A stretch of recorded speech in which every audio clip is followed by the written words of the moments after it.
Script पढ़ती हैं आप पहले अदाकारी करने जी से? बिल्कुल। सीधा हाथ उठाए कहें। तो कई प्लेस मैंने आपके देखे हैं जिसमें आपने स्क्रिप्ट नहीं पढ़ा है। मैं जब इस इंडस्ट्री में आई थी तो सबके बहुत लोगों ने कहा कि अपनी नाक फिक्स करा लो, नाक फिक्स बिल्कुल कर। नहीं। बिल्कुल नहीं। नाक कटवा दी तो फिर क्या रह गया? मैंने आपकी फिल्म मौला जेट 3 दफ़ा देखी। सच? 2 मरतबा अमेरिका में और 1 मरतबा कराची में। 1 मरतबा और देखूंगा ताकि समझ में तो आए। मैं थोड़ी देर और वक्त आपके साथ गुजारूंगी तो मुझे समझ में आ जाएगी कहाँ आप सार्केस्टिक हो रहे हैं और कहाँ आप सीरियस। 8-10 सियासी, अब तो 2-3 सियासी जमातें हैं, तो अब किसकी तरफ है बताएं? मैं पठान की तरफ। आपको पता है कभी अम्मा मुझे भेजती हैं आपकी कोट्स और मैं कहती हूँ अम्मा शायद ये अन्नू मामू नहीं। मगर उसमें बाजी बातें मेरी कही हुई होती हैं जी। और बाजी बातें मैं सोच भी नहीं सकता। या अल्लाह, कोई ऐसा मुआवजा करते कि सारी हराम की कमाई हलाल से फर्क दिखे। तो अगर मैं आपसे ये सवाल पूछूं कि अगर आप बन जाएं वजीर आजम, आप क्या करें? मैं सारे बेईमानों को माफ कर दूंगा, वो खुद ही छोड़ देंगे बेईमानी, सबको आज़ाद करूंगा। 23 करोड़ की आबादी है, अगर रियासत मदीना बन गई तो 19 करोड़ के हाथ कटे हुए होंगे।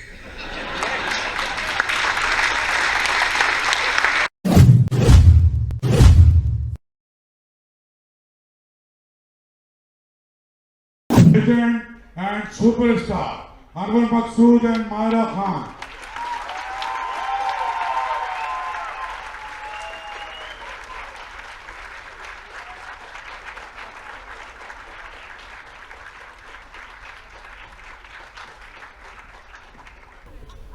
ख़वातीन हज़रात,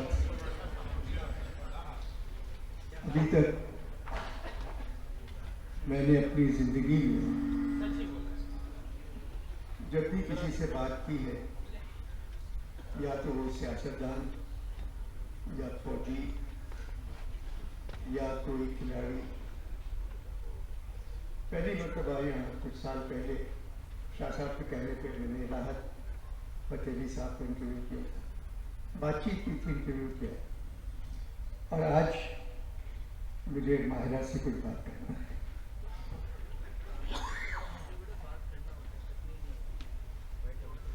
पाकिस्तान टेलीविज़न की जो अदाकारा हैं, मैंने उनके लिए बहुत लिखा।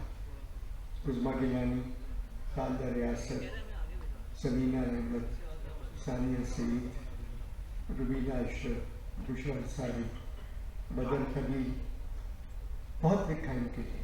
अभी तक मैंने कोई खेल माहिरा के लिए नहीं लिखा, क्योंकि जब से मैंने लिखना बंद किया है उस वक्त माहिरा मशहूर हो गई।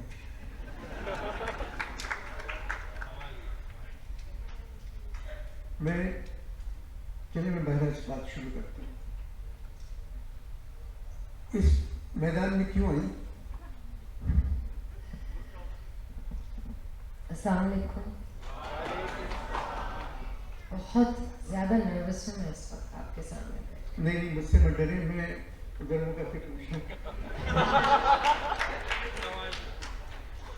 एक और अच्छा घराना, पढ़े लिखे लोग, बहुत अच्छी माँ, बहुत अच्छे बाप, पहली दफ़ा मेरी अम्मा मुझे, मामू बहुत अच्छे। इजाज़त कैसे मिल गई अदाकारी की? इजाज़त इस तरह मिली, खैर मैं आपको इजाज़त से पहले की कहानी सुनाती हूँ। जब छोटी थी तो हमारे यहाँ वैसे मूवीज़ नहीं इस तरह देखी जाती थी, फिल्में नहीं देखी जाती थी, लेकिन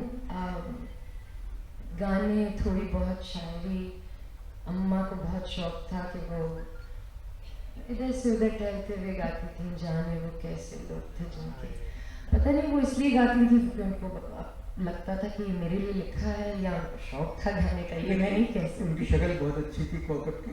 अभी ये बहुत रही अच्छी है। सामने जी जी बैठी हुई है। और कौकब मेरे लिए मेरी बेटी की तरह ही है।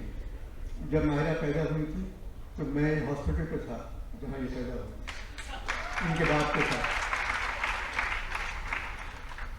तो ऐसी चीज़ें देखी थी, सुनी थी। और मुझे ये याद है कि एक फिल्म हम VCR पे लेके आए थे, जो कि जब मैं देख रही थी तो उसी वक्त मैंने जब वो एक्ट्रेस थी, थोड़ा सा डांस था और उसको लगने दी थी, ये मुझे ये करना है। और आई थिंक रिव्यू करना है या वो कर रही थी? वो जो कह रही थी, वो जो कह रही थी वो करना है। और अम्मा को जाके शायद कहा भी कि ये मुझे ये करना है। और फिर एक चीज़ हो गई कि मैं हमेशा अपनी कज़न्स के साथ कहती थी कि मैं एक्ट्रेस बनूंगी, मैं एक्ट्रेस बनूंगी, मैं ये करूंगी। फिर थोड़ी सी एक पुशबैक भी था, क्योंकि नानी को ये बात कुछ जमी नहीं, अच्छी नहीं लगी। उनका ये कहना था कि इतनी अच्छी पढ़ने लिखने में है तो क्यों जाना है इसको इस फील्ड में। तो मैंने कहा ठीक है, खैर वो बात चली गई, मैं बाहर पढ़ने भी चली गई। मैंने कहा मुझे VJ नहीं बनना, मुझे मूवीज़ में काम करना है। उन्होंने कहा यहाँ तो कोई मूवीज़ बनती ही नहीं है, तो तुम ये कर लो। तो उस तरह शुरू हुआ, इजाज़त मांगी अम्मा अब्बा से। so long as you know that it's your life, जो करना है करो, मगर याद रखो कि जो भी चॉइस तुम करोगी उसकी एक कॉस्ट है, कॉन्सिक्वेंस है। इस तरह शुरू हुआ और फिर शोएब साहब की कॉल आई और फिर तो शोएब साहब की कॉल किस लिए आई थी? शोएब साहब की कॉल इस तरह आई थी कि उन्होंने मुझे टीवी पे देखा और वो बना रहे थे बोल, और उन्होंने एक मैसेज भेजा कि प्लीज़ कॉल शोएब मंसूर। पता नहीं शोएब मंसूर मुझे क्यों करेंगे, हालांकि दिल में खुशी थी, और बहुत खुशी थी कि अगर ये हैं शोएब मंसूर तो ऑब्वियसली शायद फिल्म के लिए कॉल कर रहे हैं। खैर उनसे बात हुई, उन्होंने कहा कि मैं एक फ़िल्म बना रहा हूँ, मैंने आपको टीवी पे देखा है और मुझे लगता है कि आप उसमें जचेंगी, एक रोल है। मैंने कहा अच्छा। उन्होंने कहा तो आप करना चाहती हैं? मैंने कहा मैं करना तो चाहती हूँ लेकिन अम्मा अब्बा से इजाज़त लेनी पड़ेगी। उन्होंने कहा अच्छा ठीक, चलें ठीक है, और कुछ? मैंने कहा शोएब साहब अभी अभी मेरा एक बेबी हुआ है। तो उन्होंने कहा हाँ तो मैंने कहा मतलब कि तुम बता देती कि मैं बोल पढ़वा चुकी हूँ। नहीं तो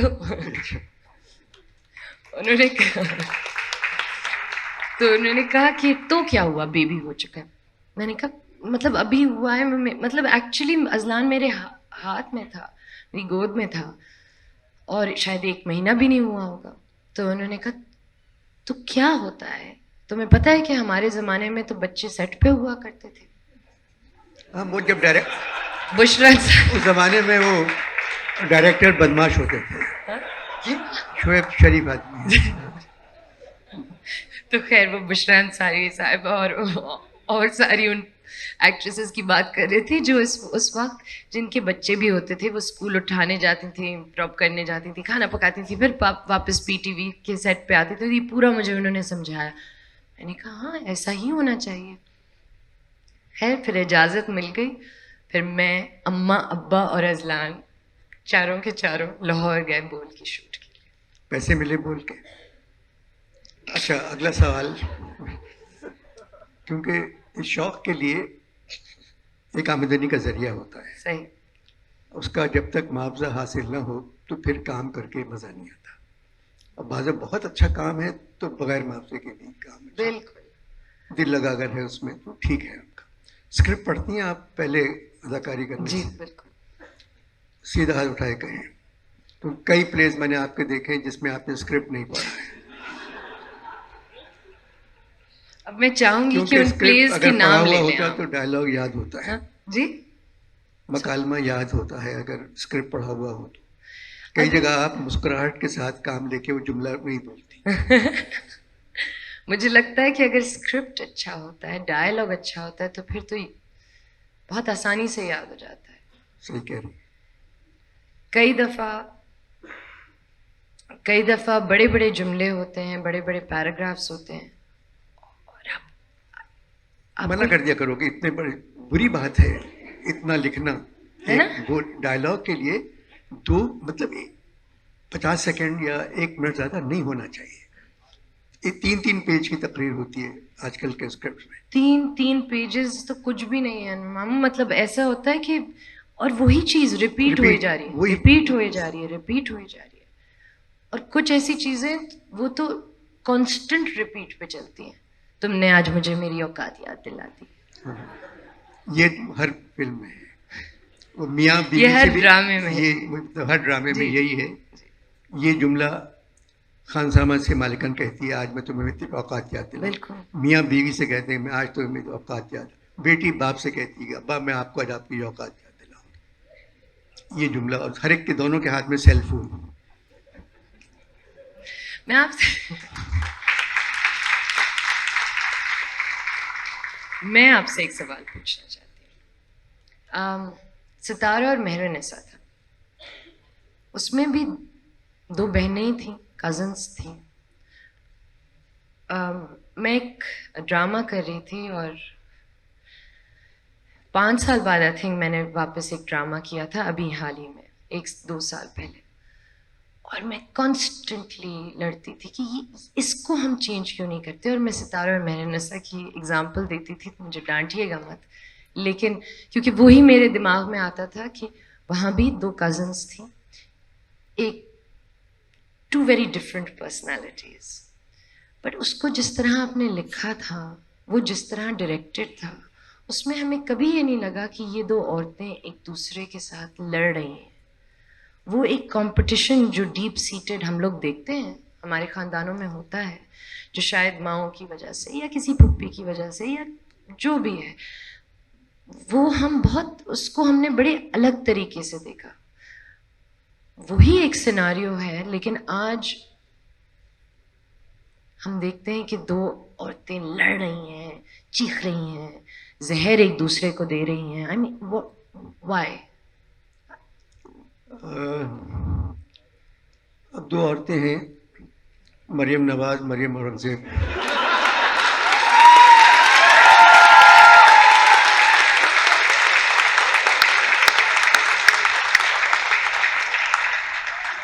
नहीं, मैं एक मिसाल दे रहा हूँ मैं इसकी, जो अभी बात की है। मैं क्योंकि मुझ पे पाबंदी है नहीं, ये बहुत अच्छी मिसाल है, सियासी बताएं। बात करने की। नहीं। मैं किसी के बारे में कुछ बात नहीं कर सकता। बिल्कुल जी, बिल्कुल। अभी तक हालात ऐसी हैं, हालात ठीक हो जाएंगे इंशाल्लाह। तो मैंने तो ये मिसाल दी है, क्योंकि अभी जब आपने कहा ना कि जहर उगल रही हैं, गालियाँ दे रही हैं, ये कर रहे हैं, तो मैंने मिसाल दी। वो तो हर जगह भी, असली ज़िंदगी में भी होता है ऐसा। और जबकि दोनों एक्ट्रेस हैं, कैरेक्टर एक्ट्रेस नहीं है।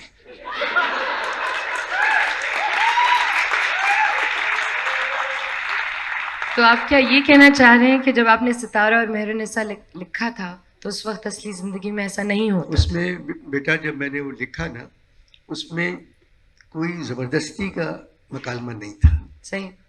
जो बातचीत घरों में होती है, डाइनिंग टेबल पे होती है, दफ्तर जाते वक्त होती है, वही बातचीत थी उसमें।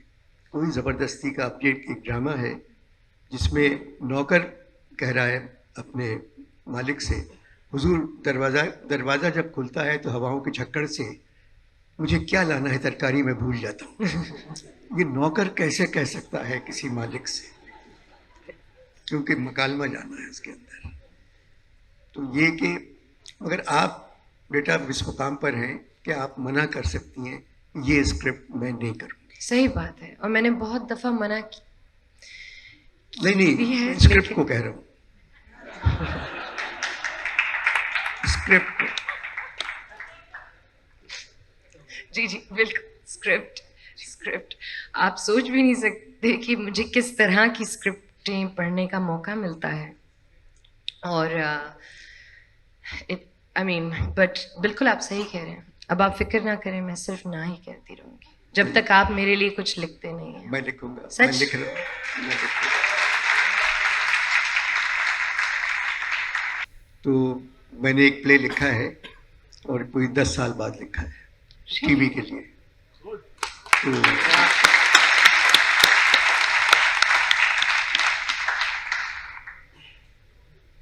तो उसका नाम है पाबंदी।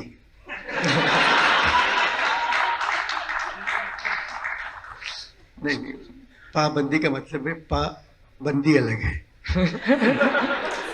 तो उस पाबंदी के ऊपर है कि पाबंदियां घर में कैसे लगती हैं, दफ्तरों में कैसे लगती हैं, एक लड़की पर शादी में कैसे पाबंदी लगती है।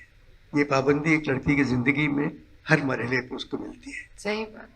ये बड़ी अच्छी कहानी है और ये बड़ी सच्ची कहानी है। हाँ हाँ, ये होता है यहाँ बिल्कुल। अवसर दर्जे के घरानों की लड़कियों के साथ ये पेश होता है। अगर वो पढ़ी लिखी जरा सी नहीं है, फिर वो उनको जिंदगी भर ये फेस करना पड़ता है।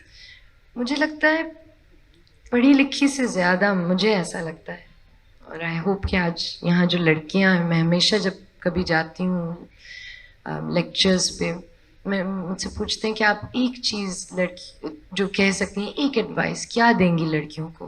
फिर मैं अपने बारे में सोचती हूँ और अपनी ज़िंदगी के बारे में सोचती हूँ, और मैं ये सोचती हूँ कि अगर मैं फाइनेंशियली इंडिपेंडेंट ना होती तो मैं बहुत सारी चीज़ें ना कर पाती, बहुत सारी चॉइसेस सही बात ले है। पाती, और हम उस पर एम्फसाइज नहीं करते। मुझे लगता है बहुत ज़रूरी है, क्योंकि मैं जानती हूँ मेरी बहुत सारी दोस्तें हैं, जानने वाले हैं, बहुत पढ़े लिखे हैं, बहुत अच्छे घरानों से हैं, एक बुरी शादी से निकल नहीं पाते, फाइनेंशियली इंडिपेंडेंट नहीं है, बहुत सारी चीज़ें नहीं कर पाते। तो मुझे लगता है कि मगर मायरा, अगर शादी बुरी है तो फौरन निकल जाना चाहिए, उसको तूल देना नहीं चाहिए। अगर नहीं बन रही है मियाँ बीवी में, तो जितनी जल्दी हो सके उससे निकल जाना चाहिए। मैं थोड़ी देर और वक्त आपके साथ गुजारूंगी तो मुझे समझ में आ जाएगी कहाँ आप सार्केस्टिक हो रहे हैं और कहाँ आप सीरियस हैं, कि इस वक्त मुझे नहीं समझ में। नहीं, मेरा मतलब नहीं, ये आप सीरियस हैं। नहीं, मैं तो ऐसी बात की मैंने, और ये कि ज़िंदगी माशाल्लाह आप जो ज़िंदगी गुजार रही हैं बहुत कम नसीब होती है लड़कियों को, जिस मज़े में आप हैं। सब चाहते हैं आपको, हर कोई चाहता है कि आप उसके ड्रामे में काम करें। आप हिंदुस्तान में भी काम कराएं, तो वहाँ का कैसा लगा आपको हिंदुस्तान का? बहुत अच्छा लगा। एक रईस के पाले पड़ी थी आप। बहुत अच्छा लगा। मैं जैसे कि मैंने आपको कहा कि छोटी थी तो जो फिल्में देखती थी, मेरे ज़माने के जो हीरो थे वो शाहरुख खान थे, और बहुत सख्त प्यार था, और बहुत ज़्यादा मुझे होता था कि है कितना मज़ा आएगा अगर मैं एक दिन शाहरुख खान के साथ काम करूं। ये सोचना भी मुझे लगता है उस वक्त एक बहुत बड़ा ड्रीम था, जो कि शायद मिले ना मिले, उस वक्त तो ऐसा लगता था कभी भी नहीं मिल सकता। तो the fact that I got to do it, it was a very big thing. तो शाहरुख खान में, इसे बुरा मत मानिएगा, शाहरुख खान में और आप में नाक के अलावा और क्या कॉमन है?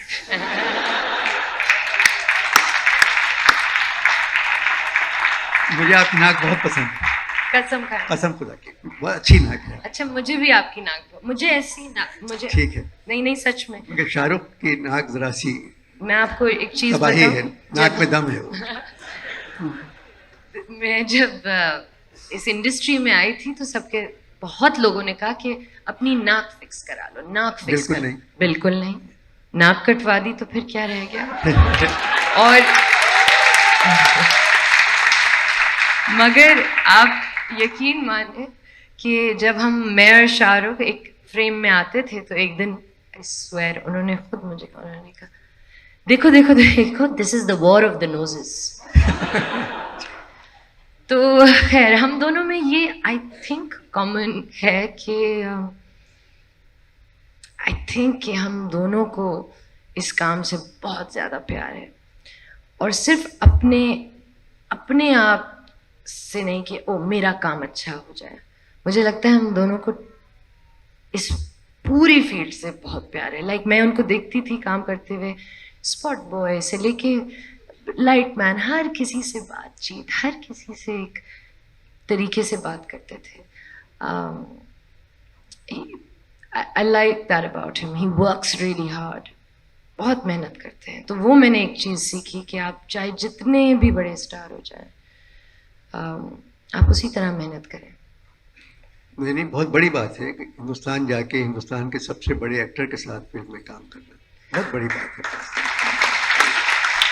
मगर मैं आपको एक चीज़ बताऊं, ये चीज़ मैंने यहाँ हर उस एक्टर के साथ देखी है जो मेरे लिए एटलीस्ट बहुत बड़ा एक्टर है, चाहे वो बुशरा आपा हो या जावेद साहब हो।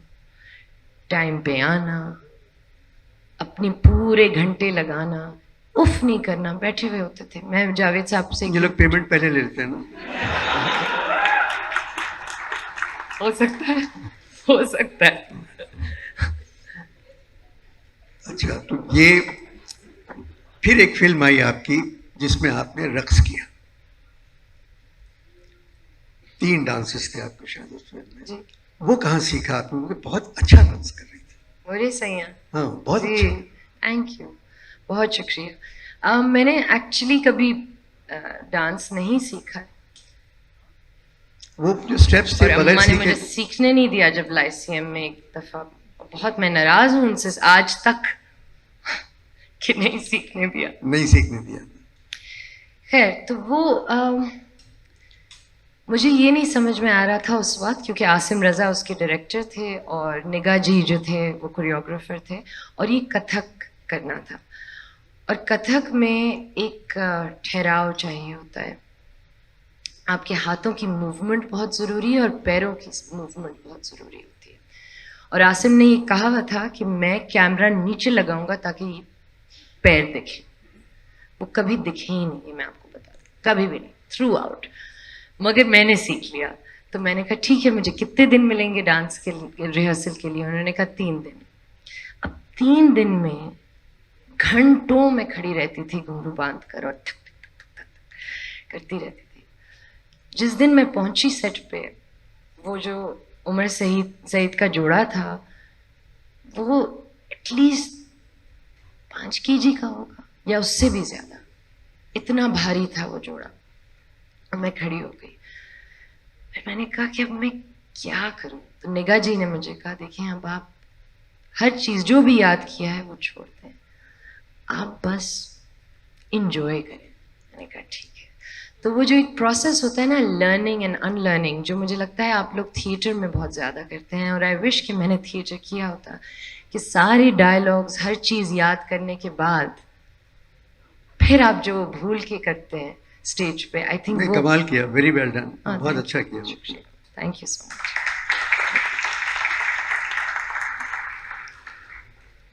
कोई प्ले खुद प्रोड्यूस करने का इरादा या प्रोडक्शन में जाने का? मैंने की थी एक प्रोडक्शन, एक है निगार, एक जनरल निगार, आप शायद जानते हैं। नहीं।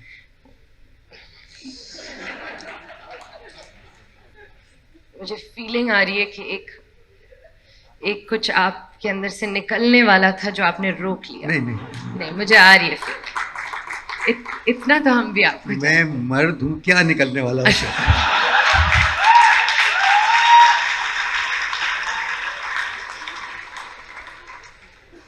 मुझे प्ले के बारे में बताएं। तो जी, एक टेलीफिल्म बनाई थी, एक है निगार, आप ज़रूर देखिएगा। जनरल निगार जो Pakistan, and in fact I think the first Muslim general was in Pakistan, general Nigar. तो उनकी अच्छा। बहुत ही कमाल कहानी है, और वो हमने बनाई थी। लेकिन प्रोडक्शन जो है ना, मैं प्रोडक्शन उन चीज़ों के लिए करना चाहती हूँ जिसमें मेरा दिल हो, या कुछ ऐसा पढ़ूँ कि कहूँ कि यार ये तो बहुत ही फैंटास्टिक चीज़ है। पैसे के लिए प्रोडक्शन मुझसे तो शायद कभी होगी नहीं, मुझे नहीं समझ में आता। ISPR वालों ने कभी बुलाया आप किसी प्ले के लिए? किसी प्ले के लिए? एक है निगार ISPR वालों का ही, एक्चुअली हम लेके गए थे उनके पास इजाज़त लेने कि हम जनरल निगार की कहानी बना सकते हैं, तो उन्होंने फिर हमें इजाज़त दे दी थी। पैसा तो नहीं दिया उन्होंने, पैसा नहीं, आपका- पैसे नहीं मैं उन्होंने अल्लाह, नहीं, पैसा जो लगाते हैं प्रोडक्शन में वो आप ये देखें वहाँ जो है ना, ये जो एक लाइन है जो हमारी इंडस्ट्री की लाइन है, वो अपना सर ऐसे पकड़ के बैठ गए हैं कि कल पता नहीं क्या निकलेगा इस पूरे। नहीं, मेरा मतलब था कि वो पैसे देते हैं प्लेस के लिए, पैसे किसको देते हैं? डायरेक्टर्स को, प्रोड्यूसर्स को, ISPR वाले। नहीं, उन्होंने हमारी मदद की थी in terms of locations and stuff like that, जो कि एक बहुत बड़ी चीज़ थी।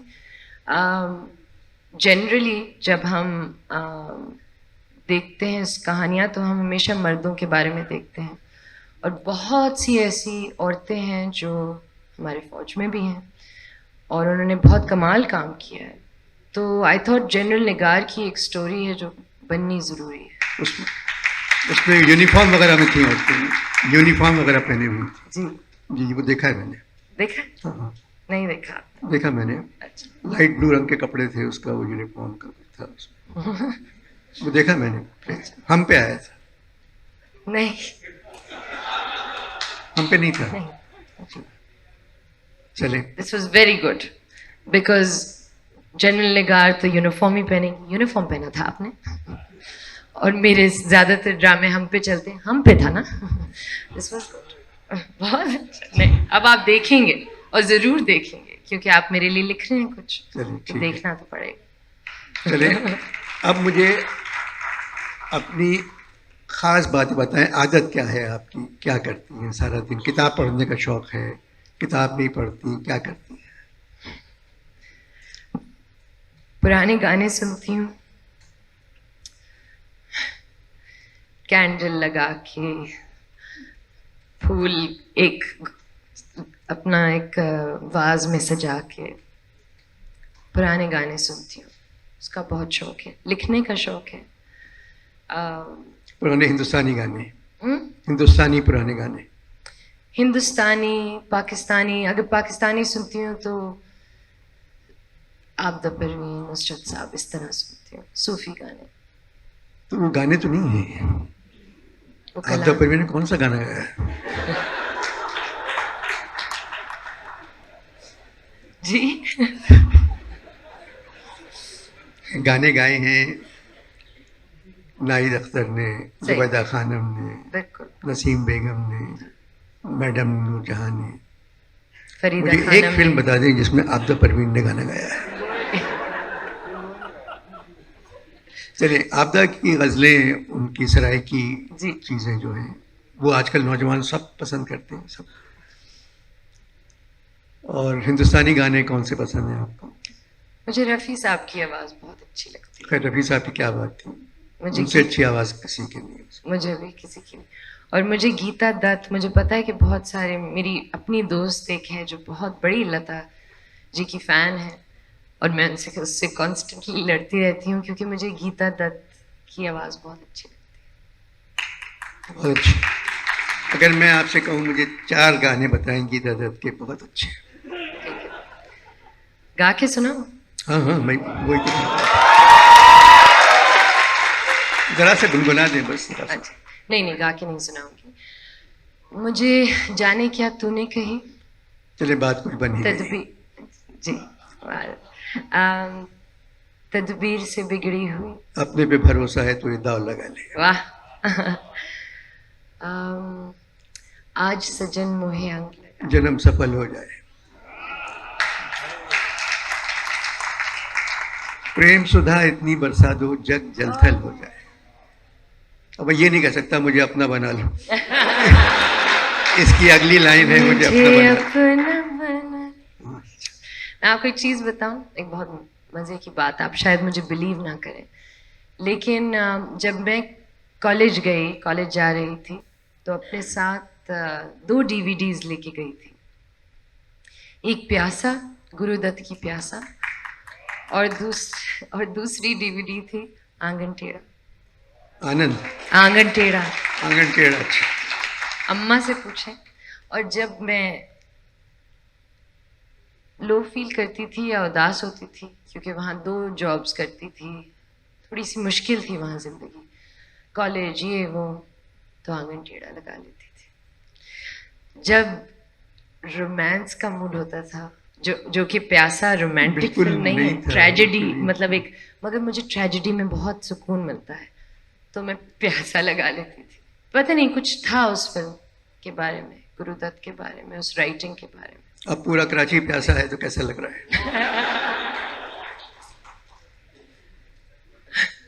पानी नहीं है यहाँ। आपको पता है वो जो एक लास्ट मोनोलॉग है ना गुरुदत्त का, वो मुझे लगता है वो तब भी होगा, आई एम श्योर उस वक्त शायद इसीलिए लिखा होगा कि उस वक्त भी टाइम ऐसा था, लेकिन मुझे लगता है इट्स फॉर द एजेस। आज भी मैं सुनती हूँ, मुझे लगता है हम अप्लाई कर सकते हैं उसको।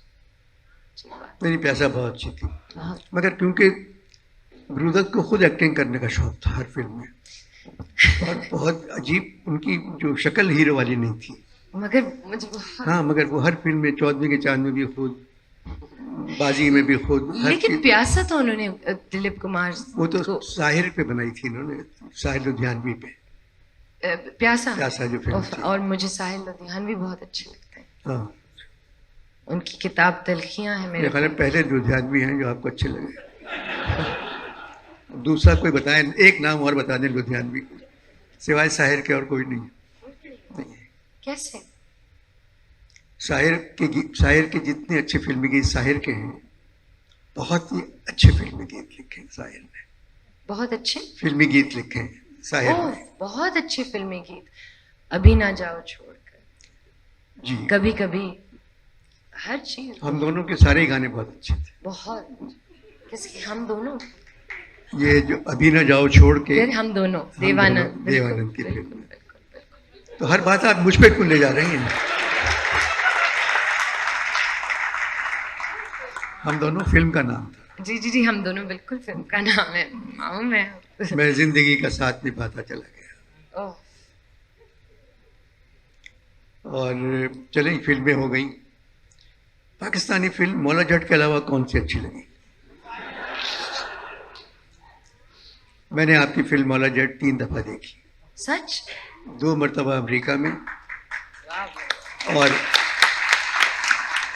1 मरतबा कराची में। 1 मरतबा और देखूंगा ताकि समझ में तो आए।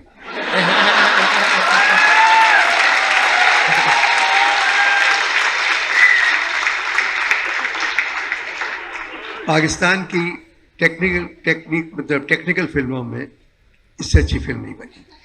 बिल्कुल। और मुझे लगता है जैसे आप कहते हैं कि कहानी हर चीज होती है, राइट? तो इसमें भी मुझे लगता है आप जो भी कह लें कि टेक्निकल और बहुत नहीं, बड़ी overall थी, फिल्म और अच्छी थी, very well made film, it was, मगर उसमें मुझे एक बात पे इतराज था। जब मौला जट औरों से बात करता है तो वो मौला जट है, बाल यूं है, यूं चेहरा है। जब आपसे रोमांटिक सीन करता है तो फवाद बन जाता है, वो मौला जट गायब हो जाता है। आप और फवाद खान होते हैं उस वक्त, जितने रोमांस के सीन हैं आप दोनों की। सच?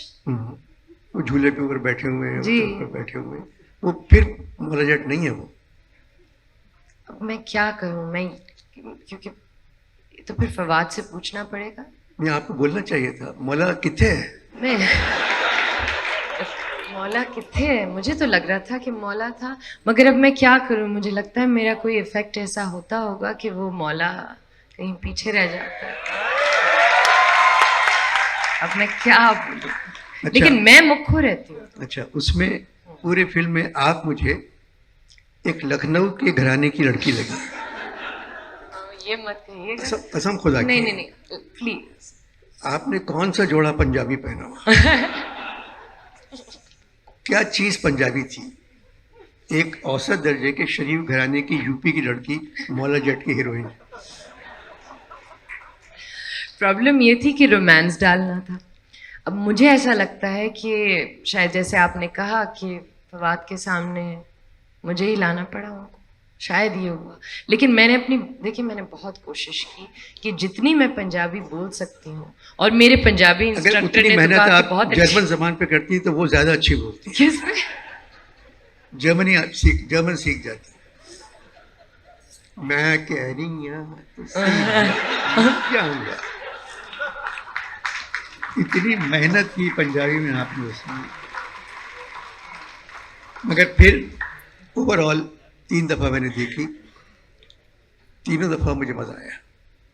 है बहुत अच्छी, बहुत अच्छी बिल्कुल लगी। बिल्कुल, और बहुत मेहनत हुई है उसमें, और बहुत आई थिंक फियरलेसली बनाया मुझे है। बिलाल ने घर भी बुलाया, फिर मैं मुबारकबाद दी जाके, और बहुत खुश थे। हम्म, हम्म। अच्छा, अब एक बात तो ये लोग सुन नहीं रहे, कितने पैसे मिले? तो कमाई कमाई हुई है उसकी, लेकिन हमारी थोड़ी कमाई हुई है। तो आपकी वजह से तो चली है, फिर से बोलिएगा जरा। आपकी वजह से तो फिल्म चली है, क्योंकि जब आपका नाम आता है, जब आपका नाम आता है स्क्रीन पर, उसके साथ जो बैकग्राउंड म्यूजिक है, आपने सुनी कभी? बाबा बाबा माहिरा खान, इस म्यूजिक के साथ आपका नाम आता है उसमें। नहीं, मुझे नहीं, मगर हमें नहीं पैसे वैसों की जरूरत क्या है? बिल्कुल पैसों की जरूरत तो हम सबको है, लेकिन कुछ ऐसी चीजें होती हैं, जैसे ये फिल्म थी, ये हमने जिसे हम कहते हैं टोकन मनी के लिए की। अच्छा, जी, एक फिल्म का मैं इंतजार कर रहा हूँ आपकी, बताइए। उसका नाम है नीलोफर।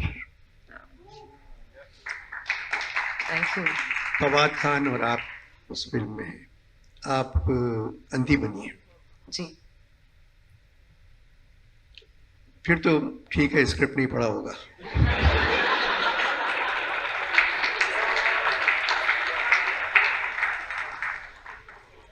बस मैं इंतजार कर रहा हूँ कि वो लगे। और आपने सुना क्या मैंने बोला? मैंने देखी फिल्म। नहीं नहीं, आपने देख ली फिल्म? जी, मैंने पूरी फिल्म देख ली। तो मैं आपसे जो बात, आपने तो एक दफा भी नहीं कहा कि मैंने देख ली। नहीं, मैंने पूरी फिल्म देखी है।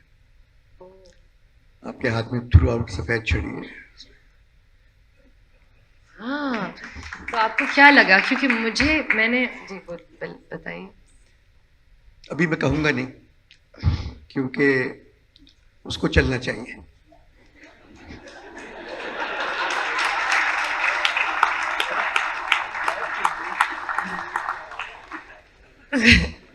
ये एक बिट आई होप कि किसी ने रिकॉर्ड कर लिया हो, तो ये मैं नहीं, प्रोड्यूसर साहब तक पहुंचा दूं। नहीं, अच्छी है, अच्छी फिल्म है। उसमें फवाद शायर हैं, एक अदीब हैं, मतलब किताब नहीं, हाँ, राइटर है, राइटर है। और इंटरेस्टिंग, मजे की है। अब एक सवाल जो आम सा होता है, मैं आपसे क्या बात करूं? अच्छा, ऐसा करें, अब आप मेरा इंटरव्यू करें। ठीक है, वेरी गुड। क्या पूछना चाहती हूँ मैं आपसे? हाँ, एक चीज़ पूछना चाहती हूँ जो शायद आपको याद ना हो, लेकिन मेरे बचपन की एक बहुत सॉलिड, ख़ास, मगर थोड़ी सी धुंधली मेमोरी है। हम लोग बच्चे सब होते थे, अलीज़े, मैं, हम सब, और आप कहानियाँ सुनाते थे। जी, एक कहानी सुनाते थे, उसमें आप शायद अपना बाल इस ये तरह यहाँ मूंछों की जगह बंद के, नाक बंद कर हाँ, वो क्या कहानी थी? वो कहानी थी कि बच्चे नाक में दम कर देते हैं, तो मैं लपेट लेता था उसको। मैं डराता था बच्चों को। डराते थे? हाँ, कर देता हाँ, था। बिल्कुल फिर नहीं, वो एक मैं कहानी होती थी, और उस कहानी खामोशी में से खामोश खामोश खामोश जाते, फिर मैं ब्लास्ट करता था। बिल्कुल, और वो मैं नहीं भूलती, वो मैंने अपने बेटे के साथ अंग्रेजी में बहुत सारी दफ़ा कहानियां बना के फिर अपनी ऐसे लपेट के उसको डराया है, इस तरह आपकी वजह से। मैं इतनी सी थी, और मैं तो वहाँ अपने ख़ानदान के बच्चे बच्चियों के साथ बैठ जाया करता था, उन्हीं के बीच में, और कहानियाँ सुनाता था। बिल्कुल बिल्कुल। और मुझे ये बताइए, अब पूछूं और सवाल, जी, या आप कुछ कहना? जी जी, बताएं। आप उस वक्त जो हम लोग जो इस वक्त याद रखते हैं कि पीटीवी का गोल्डन एरा, इनफैक्ट उससे पहले मैं एक और बात पूछना चाहूँगी। नॉस्टैल्जिया जो होता है वो एक बहुत कमाल की चीज़ होती है, मुझे बहुत मज़ा आता है, it's one of my favourite emotions. मगर आपको ये नहीं लगता कि एज टाइम गोज बाय, चाहे कितने भी साल गुजर जाएं, हम हमेशा पीछे देख के कहते हैं वाह यार क्या वक्त था। हम ये क्यों करते हैं? नहीं करना चाहिए, नहीं करना चाहिए। क्योंकि हम लोग झूठ कहते हैं क्या वक्त था। ईमानदारी थी, पैसे वैसे नहीं थे, रहते थे ईमानदारी से। अब ज़माने के साथ साथ सब चीज़ें बदल जाती हैं।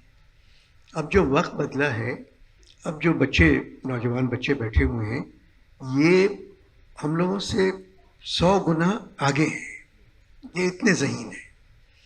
अब वो एक तहजीब तमीज़ थी, अगर वो बरकरार है तो हर वक्त जो है गुजरा ही हुआ वक्त लगता है, वो आते ही रहता है घर में। वही दाल चावल, वो चटनी बन रही है, पापड़ भी हैं, गोश्त है, तो कोई बात नहीं। अगर ये सब चीज़ें रोज़ाना अगर हों, एक ही खाना रोज़ाना खा सकता है आदमी, वो दाल चावल है, और कोई खाना रोज़ाना नहीं खा सकता। तो अब उसी तहजीब से ये पकड़ा है घर के अंदर। बुजुर्ग, सबसे बड़ी बात है बुजुर्गों के साथ तमीज़ से पेश आना। ये सिलसिला बाहर तो नहीं रहा है, अब ये दूसरे मुल्कों में तो सवाल ही पैदा नहीं है। हिंदुस्तान पाकिस्तान में ये तहजीब अभी बाकी है। पाकिस्तान में तो थी कि बुजुर्गों के साथ आप कुछ नहीं कर सकते।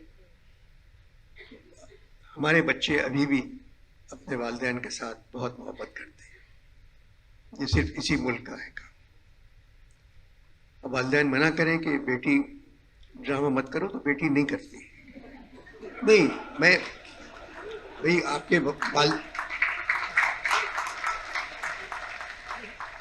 वालिदैन ने मना नहीं किया। वो समझते थे कि आप में इतनी हिम्मत है कि आप जिस रास्ते पे भी निकलेंगी वो रास्ता आपके लिए रोशन हो जाएगा, तो आपने उस रास्ते को रोशन कर दिया। नहीं, आप सही कह रहे हैं। मतलब कि अभी भी खैर मेरी नानी तो चली गई, अल्लाह मियां को जन्नत नसीब करे, लेकिन मैं बहुत बहुत मोरनी को मोर ले गए जी, नानी तेरी मोरनी को मोर ले गए, जो भी कुछ बचा था काले चोर ले गए। अच्छी नानी प्यारी नानी रूठा रूठी चोर। तो नानी जो थी सोहेल राना मेरी, गाना है ये। हाँ? ये सोहेल राना का है, अच्छी नानी प्यारी नानी।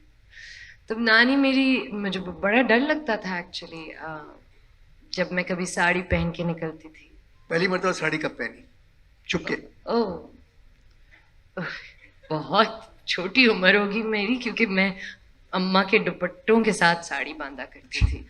और अम्मा मेरी साड़ी नहीं पहनती, लेकिन मुझे बहुत शौक है, और मेरी नानी साड़ी पहना करती थी और क्या कमाल पहनती थी।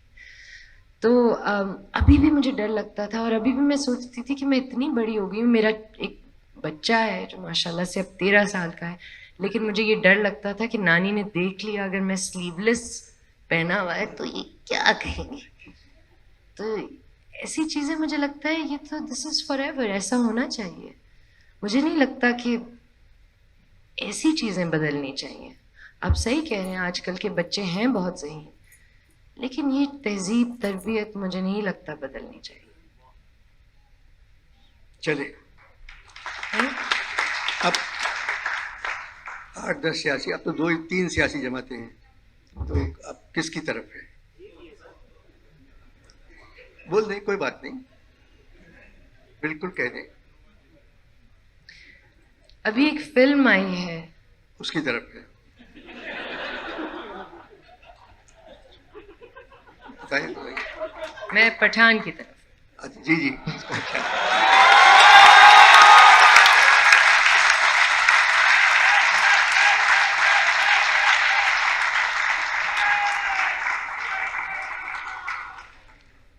मायरा खान। सच बात यह है कि आप एक लफ्ज़ बहुत इस्तेमाल करते हैं, मैंने आपकी दूसरी भी टॉक्स देखी हैं, ईमानदारी। एक बहुत अंडररेटेड चीज़ मुझे लगता है अब इस दुनिया में है। काम से ईमानदारी, रिलेशनशिप्स के साथ ईमानदारी। मुझे लगता है कि अब हम, एटलीस्ट मैं ये देखना चाहती हूँ कि कोई ईमानदार आदमी आए, इंशाल्लाह, किसी भी पार्टी का, लेकिन ईमानदार। और आजकल पता नहीं ऐसा लगता है कि जब मैं जैसे ऑनलाइन हम अब अपनी न्यूज़ ऑनलाइन देखते हैं, इस वक्त समझ ही नहीं आ रहा कि हो क्या रहा है। आप कौन सी न्यूज़ पढ़ें, कौन सा पेपर उठाएं जिसमें कोई बात सच्ची है। मेरे 17 अकाउंट चल रहे हैं, मेरे 17 सोशल अकाउंट्स हैं नेटवर्क पे, और मेरे पास कुछ नहीं है। कुछ भी नहीं है, बिल्कुल लाइक नो, सीरियसली। मेरे पास छोटा फोन है, छोटा, उस पे हरा दबाओ तो बात हो जाती है। आपको पता है कभी अम्मा मुझे भेजती हैं आपकी कोट्स और मैं कहती हूँ अम्मा शायद ये अन्ना मामू ने, मगर उसमें बाजी बातें मेरी कही हुई होती हैं जी, और बाजी बातें मैं सोच भी नहीं सकता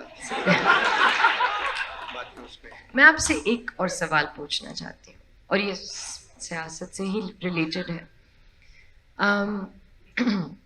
जब पहले मैंने अपना करियर शुरू किया था तो उस वक्त ट्विटर ये सारी चीज़ें हमारे ज़माने की हैं, थोड़ा सा एक्चुअली मेरे आने से थोड़ी देर बाद।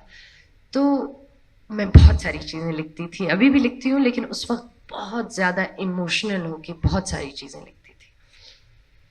और एक टाइम आया जब मैंने सोचा कि बस अब मैं नहीं और बोलूँगी, क्योंकि लोग गालियाँ देते हैं, लोग थ्रेटन करते हैं। आपको नहीं, सिर्फ आपके माँ बाप को गालियाँ पड़ती हैं, आपके बच्चे को थ्रेटन करते हैं, ब्लॉग्स, चैनल्स चीज़ें तोड़ मड़ोड़ के लगाते हैं। तो मुझे किसी ने कहा, एक इंडियन ही एक्टर थे, उन्होंने मुझे कहा ये क्यों तुम इतनी सारी बातें करती हो, क्या है ये? पब्लिक जो है वो तुमसे सिर्फ एंटरटेनमेंट चाहती है और कुछ नहीं, तो क्यों इस मसले में पड़ रही हो? बात यह है कि जो लोग तनकीद करते हैं मायरा जी, वो लोग दुनिया के सबसे बड़े डरपोक होते हैं। जो काम खुद नहीं कर सकते वो दूसरे को करते नहीं देख सकते, तो वो तो लिहाजा उन पे तनकीद करने वालों पे ना जाए, अपना काम करते रहे आप। नहीं तो आपको लगता है कि अदाकारों को, आर्टिस्ट को इस डायलॉग का हिस्सा होना चाहिए या नहीं? अगर सच है तो होना चाहिए, अगर दिल से आ रहा है तो होना चाहिए। तो मेरा मतलब है अगर झूठ ही झूठ होता है उनमें तो कोई बात सच नहीं होती, तो आप इग्नोर करें उसका जवाब ना दें। बिल्कुल सही, बिल्कुल चुप हो जाएंगे। अगर आपने जवाब दिया तो वो लाख गुना बात फैलेगी। जी, वो तो मैं एक बड़ा, मैंने एक उसको एक तरह से बांधा हुआ है अपने साथ कि मैं रिप्लाई कभी नहीं करती उस तरह, मगर जब चीज़ें बुरी होती हैं माशरे में तो आपका दिल चाहता है कि आप बोलो। छोड़ दे। जब माशरे बुरा है तो जाहिर है चीज़ें बुरी होंगी। सही बात, सही बात। अब ये बताएं, आपने कहा कि जाहिर है कि आप तहरीक इंसाफ की तरफ हैं,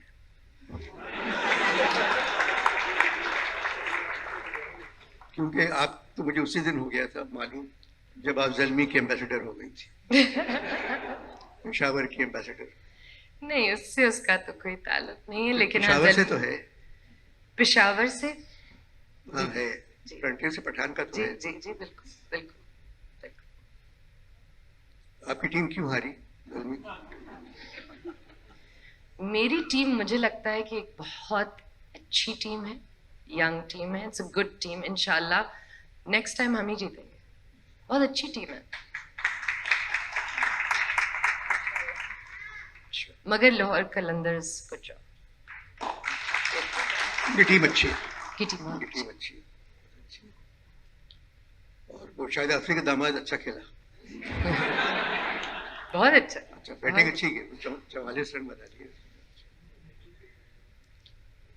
अगर आप एक आम सा सवाल जो डाइजेस्टों वाले करते हैं या मॉर्निंग शो में बच्चियां करती हैं, अगर आप पाकिस्तान की वज़ीर आज़म बन गई तो सबसे पहले क्या काम करेंगी?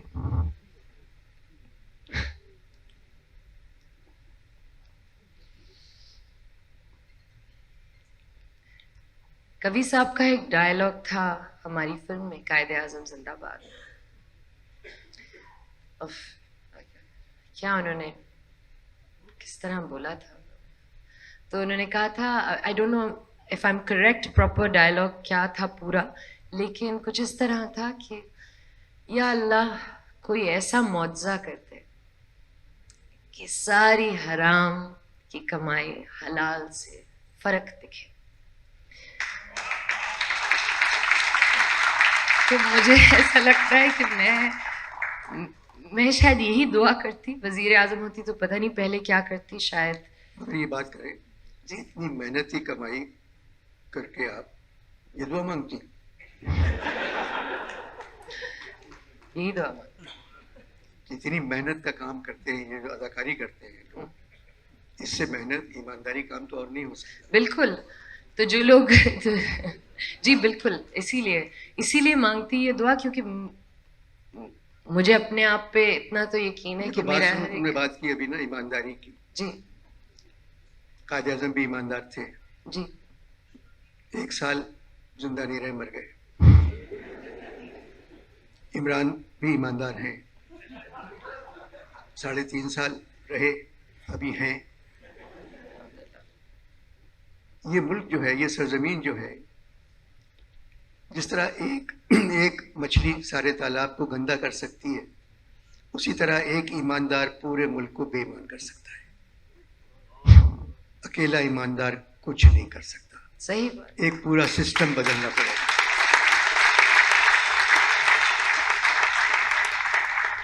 एक ईमानदार फौज को बेईमान कर सकता है, एक ईमानदार जुडिशरी को बेईमान कर सकता है, हर चीज़ को बेईमान। सबके बच्चों को बाहर पढ़ना है, सबको बड़े मकानों में रहना है, सबको अपना इलाज बाहर कराना है, तो ईमानदारी से नहीं होगा काम ये। आप भूल जाएं बेईमानी को, दुनिया भर में बेईमानी होती है दूसरे मुल्कों में, मगर वो तरक्की कर रहे हैं। खाली ईमानदारी पे बात नहीं करें। तो अगर मैं आपसे ये सवाल पूछूं कि अगर आप बन जाएं वजीर आजम, आप क्या करें? मैं सारे बेईमानों को माफ कर दूंगा, वो खुद ही छोड़ देंगे बेईमानी, सबको आज़ाद करूंगा।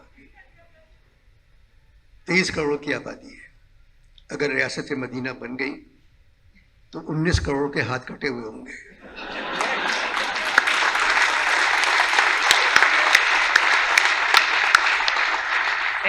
बिल्कुल। पूरा मुल्क जो है यूं यूं घूमेगा तो क्या अलग है। अल्लाह ना करे रियासत मदीना पुरानी वाली बने, तो वहाँ तो इंसाफ, गर्दन, हाथ, अलम सब। तो रियासत मदीना अगर वहाँ का जो इंसाफ था वो बन जाए, बिल्कुल। इंसाफ यही था, गर्दन काटो, हाथ काटो, ये काटो। और बाकी जो अगर नई रियासत मदीना है, अगर वो बन गई तो फिर क्या होगा? क्या होगा? फिर तो अजाब और आएगा। चलिए, दुआ मांगना चाहिए हम सबको। आई थिंक ये कर ले। बहुत अच्छा मुल्क है, बहुत अच्छे लोग हैं, बहुत अच्छे लोग हैं। और ये जो नौजवान बच्चे बैठे हुए हैं, जो खुश हैं आपको देख के, बल्कि बुजुर्ग ज्यादा खुश हैं।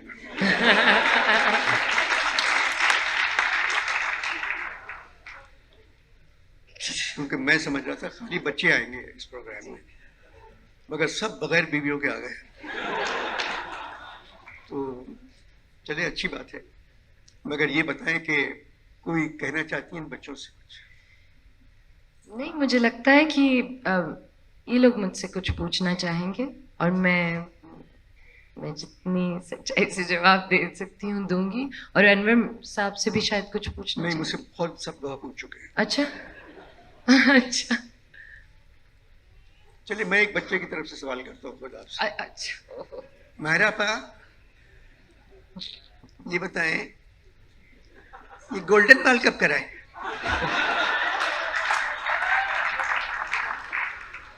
अच्छा, इस पे हम नहीं बात करें, इस पे थोड़े बताइए क्यों कराए? मैं आपको बताती हूँ। ये पहली दफा है जिंदगी में कि ये जब आप रियली थैंक्स लुक्स गुड, मगर चले चले, बहुत तारीफ हो गई। लेकिन नहीं, ये अम्मा को तो बहुत बुरे लगते हैं। गोल्डन बाल जो करवा के आई हैं, ये गोल्डन बाल। गोल्डन और पता नहीं मुझे क्या हुआ, मैं हमेशा मतलब मेरे जो नॉर्मल बाल होते हैं कभी भी डाई नहीं कराए, मगर शायद कोई मिड लाइफ क्राइसिस है मामू, कुछ हो रहा होगा, क्योंकि मैंने कहा आप कुछ कर दें, बस कुछ भी कर दें। मगर पहली मरतबा किसी पे अच्छे लग रहे हैं। सच? चलें मगर इनको खुदाफिज कर दें, क्योंकि अब ये जा रहे हैं। ऐसा लग रहा है साड़ी का पल्लू सर पे रखा हुआ है।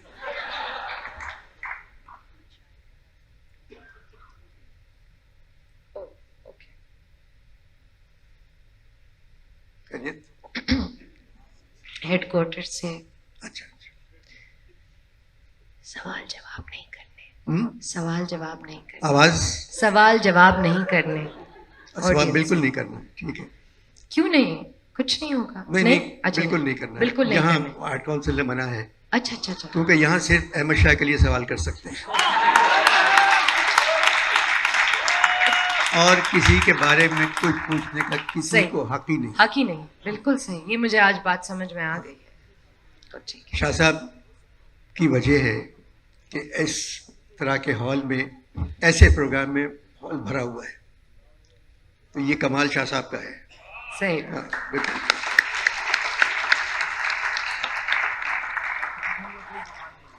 रोजाना कमीज पतलून पहन के आते, आज कोट पहन के आ गए।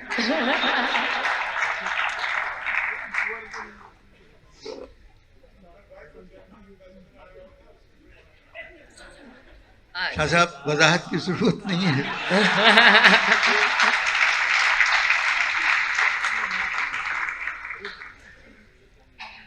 चलें, आप लोग आए, माहिरा से आपने मुलाकात की, अभी अब चले जाएं आप लोग तो फिर लेट द ऑडियंस। आप ये बताएं कि मैं बात कर रहा जी, था जी, कि पाकिस्तान के हालात की, जी। तो हालात ठीक हो जाएंगे इंशाल्लाह। आप मुझे बताइए आपका एक्सपीरियंस क्या नहीं, कहता है? मुझे तो अब इजाजत नहीं है, जी, मुझे बताने की इजाजत नहीं है, आप कहे ना। हेलो अनवर भाई, मैंने तो रोका नहीं सवालों से, ओह नहीं नहीं, तो मुझे तो आप बिल्कुल कर लें। आपने नहीं रोका है, मगर आपको जो तनख्वाह दे रहा है उसने रोका है।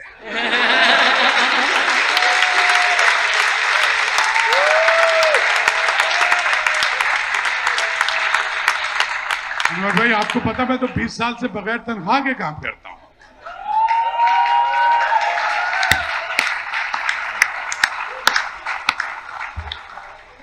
जी जी जी। Thank you so much. And Myra, we understand that. That's why Arts Council of Pakistan, Karachi, is giving you the award of Cultural Ambassador of Pakistan. So, please come receive. And it's very heavy. And the sculptor is in front of you, Mr. Shahid Rassam, renowned sculptor of Pakistan. Please come join us. It's an art piece made by him.